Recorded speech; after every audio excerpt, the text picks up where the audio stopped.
mantan dukun santet ilmu tertinggi dan penganut okultisme bernama Daud Tony. Hai sobat siapa dia, di video kali ini kita akan membahas tentang Pastor Daud Tony. Sebelum kita ke video selanjutnya, diklik dulu tombol subscribe dan tombol notification agar Anda mendapatkan info-info yang berguna dari channel ini. Daud Tony berasal dari keluarga 5 bersaudara laki semua. Daud Tony anak kedua yang memiliki kelahiran Sabtu Pahing. Sabtu Pahing itu adalah weton Jawa, weton paling tinggi dan keramat. Karena itulah Daud Tony dipilih oleh kakek dan neneknya untuk mewarisi ilmu yang mereka miliki. Kakek memiliki ilmu putih, nenek ilmu hitam. Daud Tony diberi nama kesayangan oleh kakek neneknya yaitu Tukiman. Awal mula kenapa kakek dan neneknya berencana mewarisi ilmunya yaitu kejadian berawal dari dianiaya oleh guru SD di sekolahnya sampai mengalami sakit. Dan Daud Tony sembuh, tapi dengan syarat Daud Tony harus menjadi murid dari kakek neneknya. Menurutnya, supaya ilmu yang mereka miliki harus diwariskan kepada Daud Tony, supaya mereka bisa meninggalkan dunia. Karena susah mati kalau ilmunya belum diturunkan. Tapi Daud Tony merasa takut menerima ilmu hitam dan putih ini. Nenek kakeknya menunjukkan ilmunya, supaya Daud Tony tidak takut. Ilmu yang ditunjukkan oleh nenek kakeknya, ilmu pindah tempat. Waktu Tony Daud dan ilmu menghilang.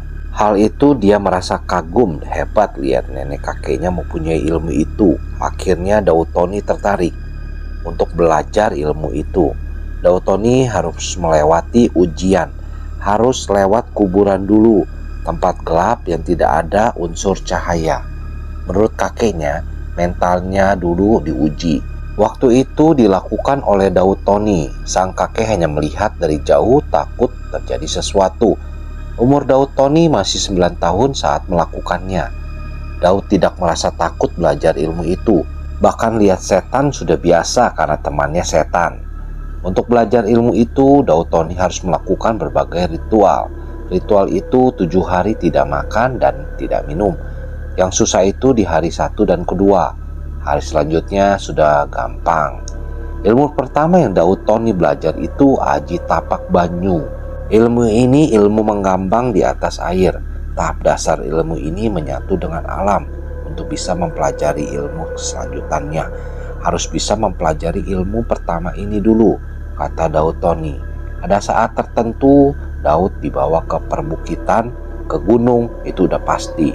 7 hari harus puasa, mutih namanya. Kalau makan tidak boleh pakai tangan. Tidak hanya dari kakeknya, Daud Tony juga belajar ilmu hitam dari neneknya. Ilmu yang diajarkan oleh neneknya yaitu ilmu membunuh dari jarak jauh. Ada ritual darah yaitu dengan mengorbankan binatang.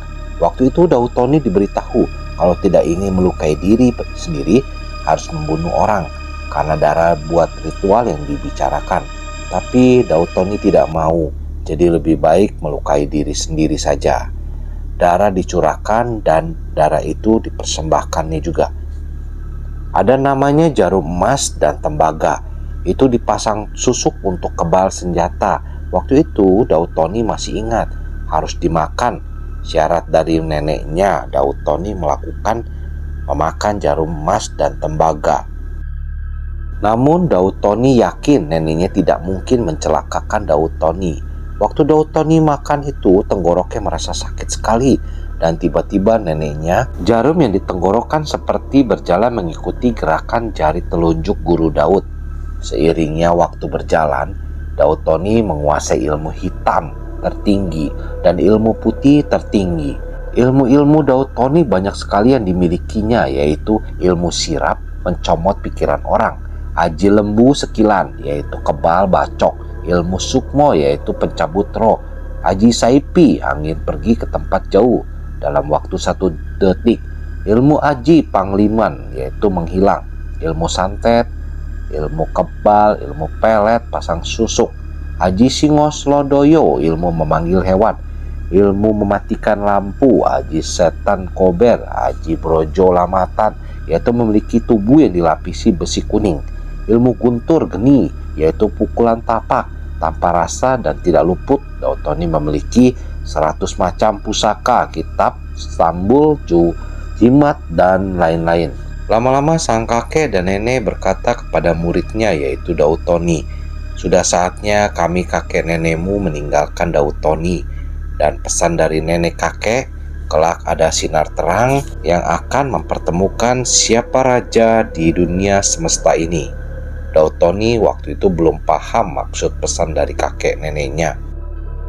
Daud-Toni mempelajari ilmu terakhir, nama ilmu itu Pamengkang Jagat. Kalau dipukul ke orang dalam jarak 50 meter, orang itu langsung mati. Itu ilmu santet tertinggi, tapi ada tantangannya, tidak boleh menikah, tidak boleh menyentuh wanita. Itulah yang paling berat Daud-Toni lakukan.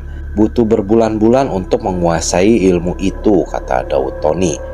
Waktu itu tujuan belajar ilmu ini, kata Daud-Toni, hanya ingin menjadi orang nomor 1. Jadi orang tanpa tanding. Tetapi ketika guru Daud-Toni meninggal dunia, dia mulai kehilangan arah. Sampai-sampai dia pergi ke seluruh penjuru untuk mencoba kesaktiannya, mencoba dukun-dukun di tanah Jawa. Daud-Toni sampai kalahkan mereka semua. Hingga suatu hari, Daud-Toni dibujuk oleh saudaranya untuk mengikuti KKR, yaitu Kebangkitan Kristen Rohani, yang bertobat, dan KKR itu adalah Pendeta Gilbert. Dia berkata kepada orang Kristen tidak bisa disantet, diguna-guna, ataupun dimantra-mantrai. Jadi waktu itu Daud-Toni merasa tertantang, mulai mencoba ilmu santet dilakukannya dan tidak mempan. Tiba-tiba Pendeta Gilbert berbicara, "Bagi saudara-saudara yang memiliki jimat-jimat atau dukun sekalipun, maju ke depan. Kami undang untuk ke altar, silakan maju." Daud mulai bingung apa arti maju ke altar. Dikira Daud-Toni tempat adu ilmu, tidak taunya malah didoakan. Tujuan Daud-Toni untuk bertarung, bukan untuk didoakan. Daud-Toni berkata, "Saya tantang kamu bertanding," sahut Pak Gilbert. "Besok pagi silakan Anda datang kemari." Menerima tantangan itu, Daud-Toni besoknya datang menerima tantangan Pendeta Gilbert. Namun waktu malam hari sebelum bertanding, Daud-Toni tidak bisa tidur dan gelisah. Pagi tiba, Daud-Toni datang dan pendeta-pendeta sudah menunggu. Pertarungan alam roh dan mulai berlangsung. Daud-Toni memukul pukulannya balik ke Daud-Toni. Benteng pertahanannya hancur sampai keluar sepuk tembaga emas dari mulutnya, bahkan sampai muntah darah. Kuasa Tuhan bekerja di setiap umat manusia yang percaya. Daud-Toni berbicara, "Ini ilmu terakhir saya. Kalau saya kalah, saya berguru sama kamu. Kalau saya menang, kamu mati." Pak Gilbert berkata, "Silakan." Daud-Toni mulai merapatkan ilmu Pamengkang Jagat. Ilmu sekali pukul batu berjarak 50 meter hancur. Mantra dilancarkan ke Pak Gilbert. Apa yang terjadi? Sinar cahaya terang keluar dari tubuh Pak Gilbert.